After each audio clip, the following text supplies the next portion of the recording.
Alumnos, un saludo muy grande para cada uno de ustedes. Vamos a dar inicio a nuestras clases virtuales para el día de hoy, así que mucha atención. Hoy nuestro tema va a ser la literatura renacentista, así que vamos a trabajar esta literatura y vamos a ver que en la literatura universal nos vamos a ubicar rápidamente en esta literatura renacentista, ¿sí? Perfecto, muy bien. Entonces vamos a definir a esta literatura. Y esta literatura se va a dar en el siglo XVI, va a ser en la época marcada, donde suceden una serie de eventos que permiten generar un cambio en la sociedad de Occidente. Este paso a la Edad Moderna es llamado entonces el Renacimiento. Ya después de la hegemonía de la religión, se retoma básicamente la cultura grecolatina y con ella el interés de la ciencia y el propio ser humano. Y vamos a ver que aquí se van a destacar algunos eventos muy importantes dentro del Renacimiento, ¿sí?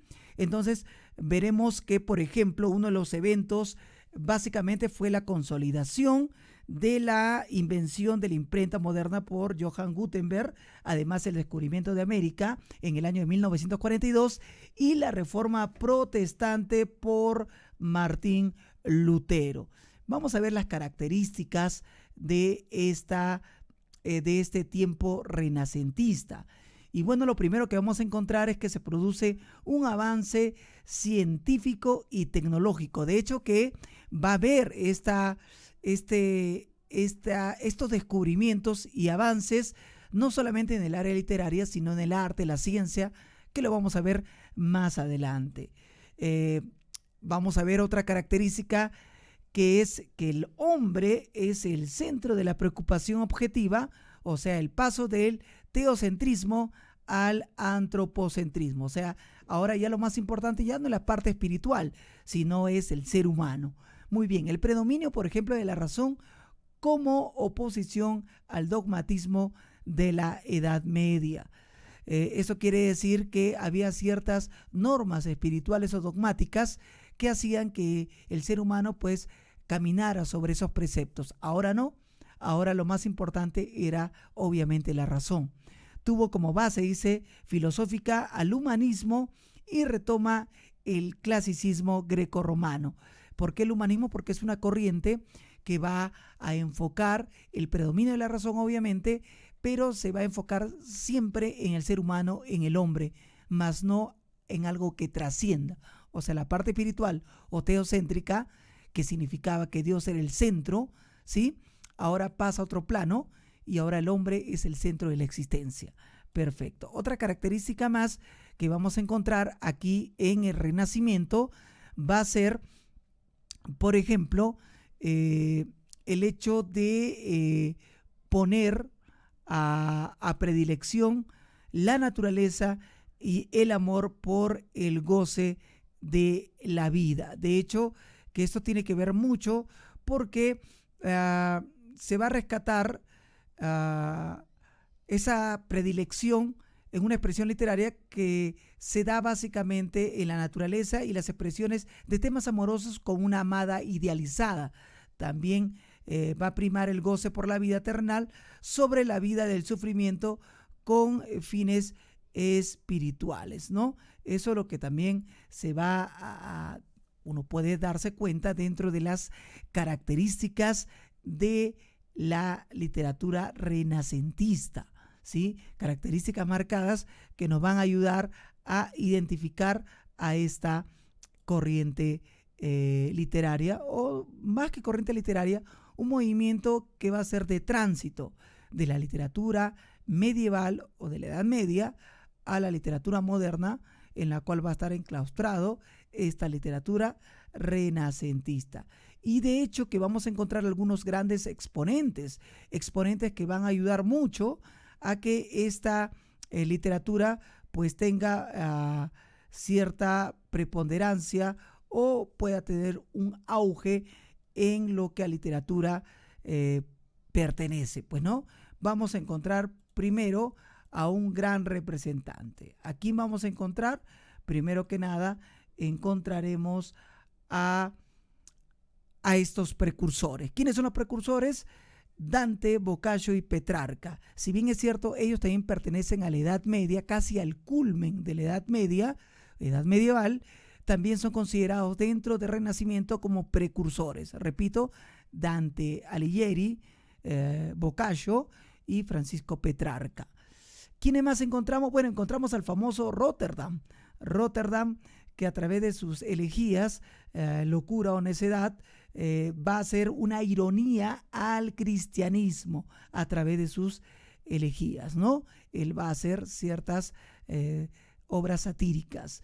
También tenemos al famoso Maquiavelo, Maquiavelo, que dentro de una de sus obras principales, una de las obras que destaca a Maquiavelo, El Príncipe, donde básicamente él va a tratar de buscar objetivos para conseguir el poder y va a describir básicamente una perspectiva del mundo político de aquellos tiempos, cómo llegar al poder, cómo asegurarse el poder sin tener en cuenta para nada la moral. La moral para él es relativa con su obra El Príncipe, ¿no? También tenemos a otro exponente de esta literatura y vamos a encontrar a Garcilaso de la Vega. Garcilaso de la Vega, que va a ser influenciado, de hecho, por la literatura latina, ¿no? O sea, estaríamos hablando de la literatura romana, pues él retrocede al clasicismo y este poeta español, Garcilaso de la Vega, va a ser simplemente influenciado por ese tiempo, ¿no? Por la literatura romana, ¿sí? Y los poetas también latinos van a ser considerados dentro de esta literatura renacentista. Estaríamos hablando de un famoso conocido por nosotros. Hablamos de Miguel de Cervantes Saavedra, más conocido como el Manco de Lepanto, ¿sí? El padre de nuestro idioma, considerado así también con su obra bestseller El ingenioso hidalgo Quijote, el Quijote de la Mancha, ¿no? Miguel de Cervantes Saavedra. Pero ahí nomás no queda todo, sino que tenemos también a otro representante como Montaigne.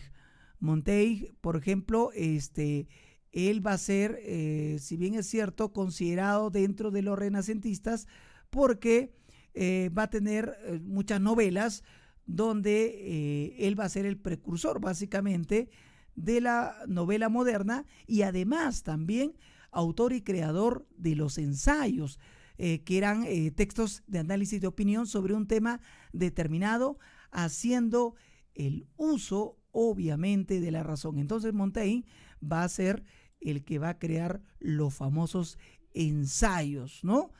Aquí más vamos a encontramos dentro de los representantes de la literatura renacentista a otro destacado también, y estaríamos hablando de Rabelais con su famosa obra Gargantúa, y además a Spenser, que también se va a dejar influenciar por aquella literatura que es este poeta Spenser, que al igual que Garcilaso es influenciado, dije, por los poetas de la antigua Roma, o sea, de la literatura latina, y que hace que pues toma esos estilos y los hace suyos para poder crear sus novelas y obras.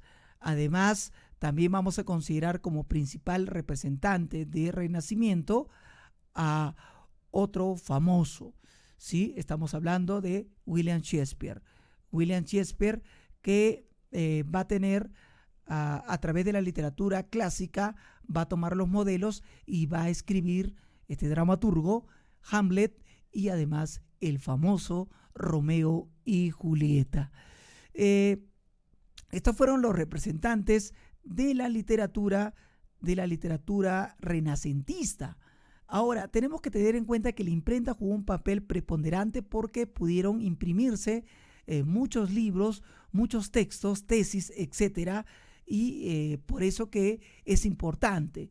Ahora, no solamente queda en el aspecto de la literatura, vamos a hablar que en el Renacimiento también, haciendo rápido un breve repaso por la ciencia, encontramos a Bacon, por ejemplo, en la ciencia con el empirismo, además a Nicolás Copérnico con la teoría heliocéntrica y a Galileo Galilei, que va a ser enjuiciado por la Santa Inquisición. Si bien la ciencia también destacó en este tiempo renacentista, también la pintura con sus exponentes, por ejemplo, Miguel Ángel y Leonardo da Vinci, ellos van a expresar a través de su pintura, van a expresar, a ver, ¿qué es lo que expresan? El dominio de la perspectiva y una proporción en temas religiosos, naturales y humanos, y vamos a encontrar que aparte de eso, ellos a través de su pintura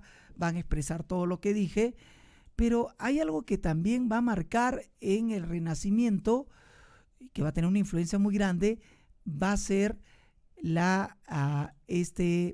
esta corriente protestante, el protestantismo, que va a debilitar a la Iglesia Católica, con Martín Lutero desde Alemania, con sus 95 tesis, que van a ser escritas y pegadas o clavadas en la puerta de la iglesia del Palacio. Estas 95 tesis que habla básicamente de ciertas cosas que se tenían que cambiar en la Iglesia Católica, pero básicamente las indulgencias, ¿no?